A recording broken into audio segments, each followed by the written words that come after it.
बार्शीचे आमदार दिलीप सोपलांच्या बंगल्यात फटाके फोडून झाडांना आग लागल्याच्या प्रकरणात 8 जणांना आरोपी करण्यात आलंय। त्यांच्या विरोधात त्यांचे नातेवाईक आक्रमक झालेत। आरोपींच्या नातेवाईकांनी आमदार दिलीप सोपलांच्या घराबाहेर आंदोलनाचा इशारा दिलाय। संबंधित घर पेटवण्याचा कोणताही प्रकार घडला नसून राजकीय वातावरण ढवळण्याचा हा प्रकार आहे। शहर जिल्ह्यात शांततेचा जल्लोष झालेला असताना संभ्रम निर्माण करण्याची दिलीप सोपलांची सवय यातही दिसून आली आहे।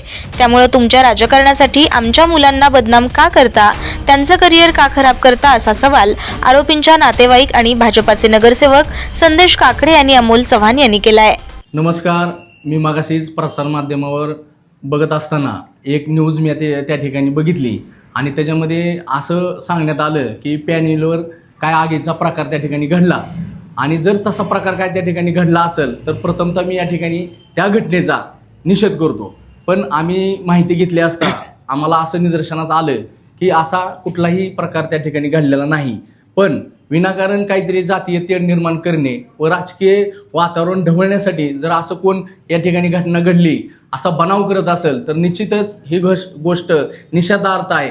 काल आपण पाहिलं संबंध शहरामध्ये आणि जिल्ह्यामध्येही शांततेत आनंद उत्सव या ठिकाणी साजरा झालेला आहे। पण संभ्रम निर्माण करण्याची त्यांची जी लागलेली त्यांना सवय आहे ती सवय ह्याच्यामध्ये आपल्याला दिसून आली। पण मी आणखीनही त्यांना सांगू इच्छितो की अशा घटना करून निश्चितच त्यांनी समाजामध्ये तेढ निर्माण करू नये।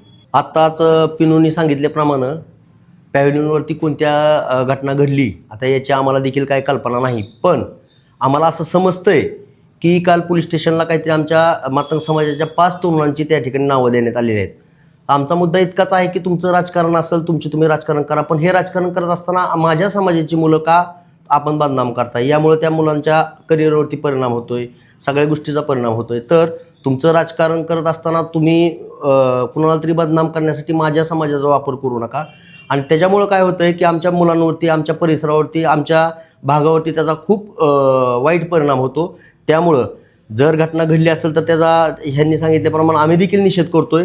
पण विनाकारण जर आमच्या समाजाची मुलं, आमचा परिसर बदनाम होत असेल तर या ठिकाणी आज लहुजी शक्ती सेना, मातंग एकता आंदोलन, दलित महासंघ, वारणी कामगार, आमचे चाळणी कामगारांचे अध्यक्ष, आम्ही सगळी मिळून या घटनेचा जर आमची खोटी नावं त्या ठिकाणी घेण्यात येत असतील, आमच्या समाजाला बदनाम करण्यात असेल तर येणाऱ्या काळात ज्यांनी कोणी हे केलंय त्यांच्या घरासमोर देखील आम्ही निदर्शनं करण्यास, निषेध करण्यास कमी करणार नाही।